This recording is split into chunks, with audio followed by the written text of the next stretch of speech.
señores, hoy vamos a hablar justamente sobre las razones por las cuales las empresas de construcción pierden dinero, ya que las estadísticas de hoy en día están dictando de que las empresas de construcción fracasan de una manera sumamente preocupante. Cada día más las empresas de construcción cierran a pesar de las ambiciones de las personas que abren estas empresas, o sea, sus dueños, y que lamentablemente cierran por razones específicas. Aquí hoy justamente les voy a explicar algunas de las causas que he repasado y estudiado desde la menor hacia la mayor a nivel de importancia, que explican básicamente cada una de estas razones. Miren, señores, la primera es la carencia de conocimiento del negocio de la construcción. Una constructora, señores, es como cualquier otra empresa, pero lamentablemente requiere de un conocimiento mayor del área, o sea, un poquito más profundo y no un tanto superficial. Lo mejor es, en términos de conocimientos, es iniciar en una rama en específico, no pensar en acapararlo todo, sino que si usted tiene algún tipo de experiencia en ese sentido, comience por ahí y asegúrese de que en esa parte usted tenga el éxito necesario. Así que una vez usted haya encontrado ese nicho, esa área en donde usted se sienta cómodo, no se duerma en sus laureles y manténgase siempre actualizado, leyendo, investigando, buscando precios, nuevas tecnologías y todo lo concerniente en relación a ese punto para que tu servicio y tus actualizaciones te mantengan siempre renovado. Otro punto muy importante, es la parte de los precios irreales. Miren, la mayoría de los casos de quiebra o pérdida radican en la mala realización de los presupuestos. Obviamente que ustedes saben que esa mala realización hace que se pierda dinero en una obra, ya que el costo es primordial en todo eso. Un precio mal calculado por debajo del precio real es una pérdida letal para la empresa. Un precio también calculado por encima del precio real hace que lamentablemente una persona pierda el proyecto o prácticamente salga del entorno de lo que es el monto, digamos, promedio en el ambiente laboral. Esto hace que día a día las cosas se vuelvan mucho más competitivas para poder competir en igualdad de condiciones, lo que hace indispensable, señores, trazar análisis bien ponderados donde se exponga prácticamente la fortaleza que cada quien tenga basada en cifras reales. Para mí hay muchas empresas que usan bases de datos de precios que muchas veces se encasillan en ellos, pero sin verificar si son reales en función a su actualización o si están basados en precios a la realidad del mercado. Esto hace que cualquier persona se salga del entorno y que, dependiendo cómo se maneje, pueda hasta flaquear y perder un trabajo o un proyecto, o hasta perder dinero, obviamente. Otro punto importante es la competencia. Miren, señores, nadie está absorto de eso. Actualmente, para mí, el principal problema de toda constructora es la competencia. Al igual que en todos los entornos productivos, siempre la competencia es lo que tiene que hacerte prender el bombillo, ya que el error más común es creer que tú andas solo, porque competir es justamente ofrecer el mejor de los precios, la mejor de las estrategias, y sin un plan de disminución de costo, eso es prácticamente un suicidio lento, en el sentido de que si tú no tienes la concepción de lo que tú vas a hacer, te vas muriendo inmediatamente. La mejor forma de ser competencia es haciendo la combinación de todos los elementos, en este caso, que puedan atraer a un cliente, ya que yo soy de los que digo que muchas veces el precio, óigase bien, el precio no siempre es lo que hace que te den el trabajo. Muchas veces hay una combinación entre lo que el cliente puede ver de tu experiencia, de tu rapidez, de tu eficiencia, de tu también garantía, de tu solvencia, de tu profesionalidad y muchos otros factores que no siempre van de la mano con la parte económica. Esto es bueno siempre tenerlo presente para no cometer ese tipo de errores. También, señores, la capacitación inadecuada. Miren, en la industria de la construcción, los contratos, mayormente de obras, obviamente, son por tiempos mayormente definidos, o sea, no son por tiempos indefinidos, lo que crea la necesidad de mano de obra durante periodos de tiempo sumamente cortos. O sea, es decir, el personal obrero no es permanente, lo que hace que se estén rotando continuamente en función de la demanda de trabajo que se tenga. Más que nada por la eventualidad de los trabajos, que la mayor parte, señores, del personal, también es bueno decirlo, que viene de campos, viene de zonas marginadas, algunos de ellos de estratos sociales con poca educación, lo que hace lamentablemente que la escasa formación de la persona o del personal del sector de la construcción sea muy poca en comparación, por ejemplo, con otras industrias que mayormente tienen otro tipo de capacitaciones, lo que hace realmente en cierto punto que esas escaseces de, por ejemplo, trabajadores calificados estén muy presentes.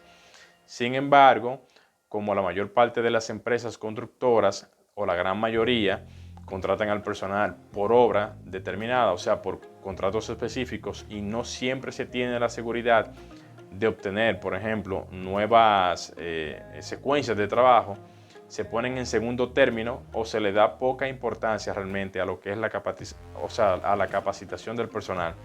Esto pasa porque se piensa muchas veces de que una vez concluida la obra, ya tú no vas a necesitar a ese personal, lo que hace que los posibles frutos de esa capacitación que tú le dejas a la persona, tú entiendas que lo pueda cosechar, o sea, cuando digo cosechar me refiero a que otra empresa pueda quizás aprovecharse de ese conocimiento que tú le das a ese empleado o a esa mano de obra.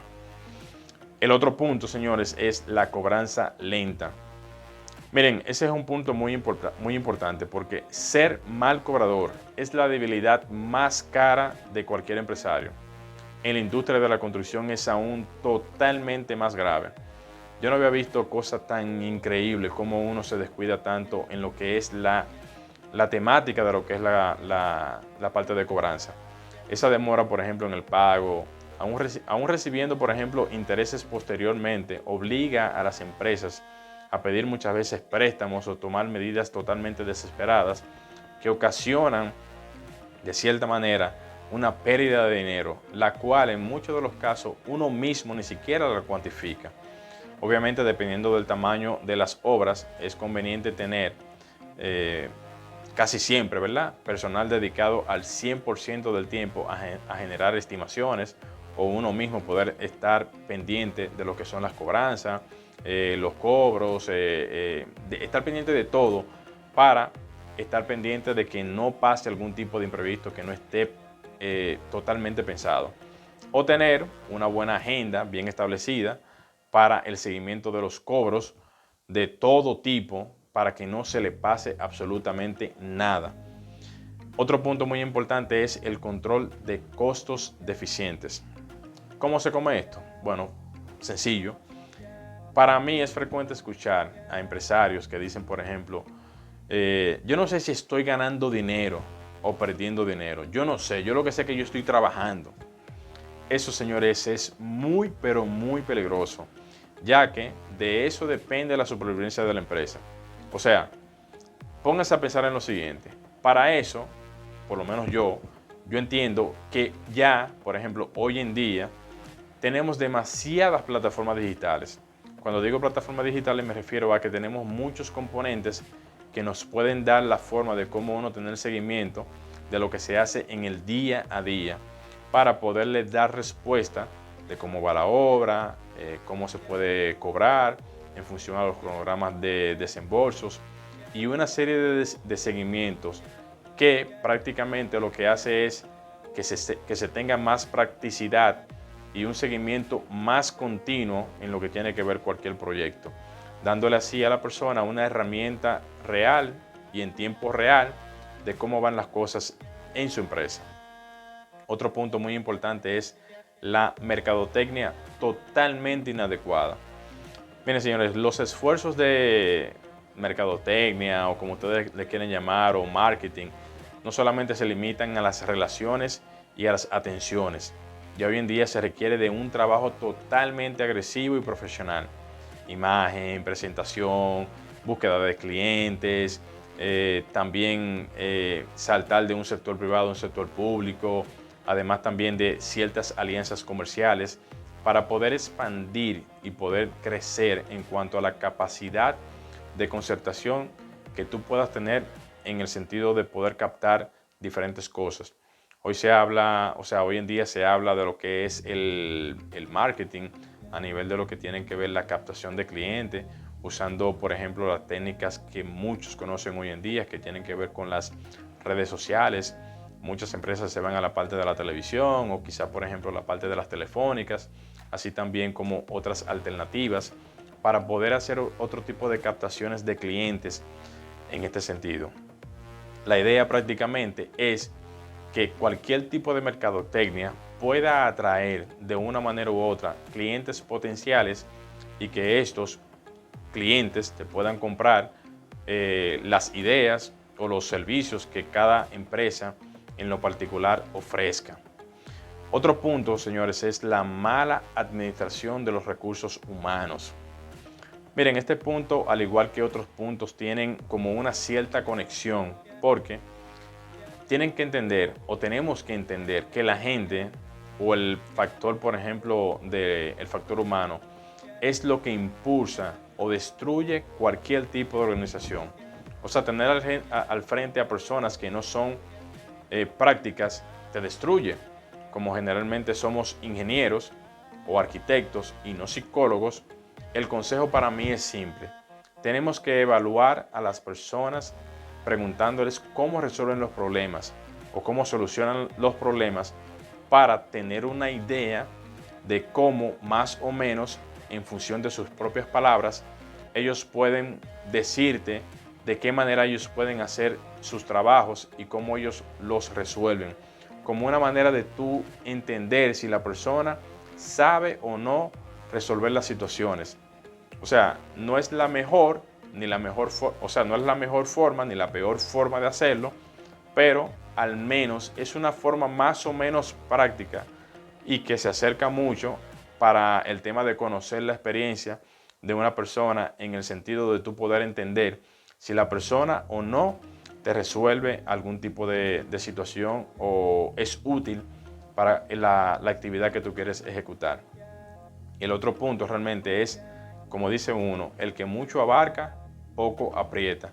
Eso prácticamente se puede resumir en que muchas veces las empresas tienen dentro de su, digamos, posibilidad de accionar, la posibilidad de tener 2 o 3 proyectos o obras a la vez, pero cuando una empresa comienza a tener varias obras en distintas fases, la gestión lamentablemente se complica de una forma totalmente exponencial. Ahí entonces comienzan a aparecer descontroles, fallas en la parte de cobranza, fallas en todo el sentido de la palabra. Lamentablemente esto pasa porque no tenemos la estructura para tener tantos proyectos a la vez y muchas veces lamentablemente los recursos se escapan porque no tenemos el mismo control que cuando tenemos proyectos que van, por ejemplo, dentro del marco de la posibilidad de poder manejar una cierta cantidad como cotidianamente quizás una empresa lo maneja. El otro punto importante es trabajar totalmente a la antigüita. Miren, señores, lamentablemente los tiempos han cambiado. Ya no podemos trabajar nada más con lápiz y papel. Muchas empresas hoy en día se están dispuestas a invertir en tecnología siempre y cuando se les pueda demostrar que trabajando con tecnología pueden tener soluciones a los problemas del día a día, siempre y cuando obviamente los costos de estas tecnologías no sean tan excesivos. En cambio, si la tecnología es complicada, en el sentido, por ejemplo, si no se entiende o si no es compatible con lo que se necesita, lamentablemente no va a poder ser adaptada a la necesidad de la empresa porque se supone que tiene que ser una tecnología totalmente friendly, ya que las empresas pequeñas mayormente manejan otro tipo de procedimientos, y eso hace que lamentablemente se tengan que tener procesos totalmente sencillos. Yo soy de lo que digo que la tecnología hoy en día juega un papel muy importante, porque ya sea a mediano, largo plazo o qué sé yo en el futuro, lamentablemente tenemos que tener la tecnología como herramienta hacia el futuro, ya que los procesos cada día más se tornan un poquito más complejos, son un poquito más difíciles, y las empresas, para poder tener un poquito más de organización, para poder tener un poquito más de desenvolvimiento, para poder tener un poquito más de rapidez, para poder tener un poquito más de todo un poco y que los costos operativos sean más manejables, lamentablemente tenemos que escudarnos, tenemos que apoyarnos, tenemos que apalancarnos realmente con el tema de la tecnología. Digo el tema de la tecnología es porque hoy en día podemos contar con aplicaciones que van desde las agendas electrónicas, desde la parte contable para llevar gastos, para llevar también pagos, para organizar prácticamente todo, haciendo un poquito más versátil la manera en cómo las personas y las pequeñas empresas pueden resolver ese rompecabezas que día a día hace que se torne más difícil poder romper con lo que cotidianamente todo el mundo conoce como el trabajo continuo. Así que nada, yo voy a dejar el tema hasta ahí. Yo espero que todas estas informaciones les puedan servir a ustedes de algo, y que después de haber estudiado cada uno de estos puntos, cada uno de ellos les pueda quizás conectar con algún tipo de inquietud que quizás alguien en algún momento haya tenido, y que quizás esto le pueda llevar algún tipo de, qué sé yo, solución en algún momento. Sí.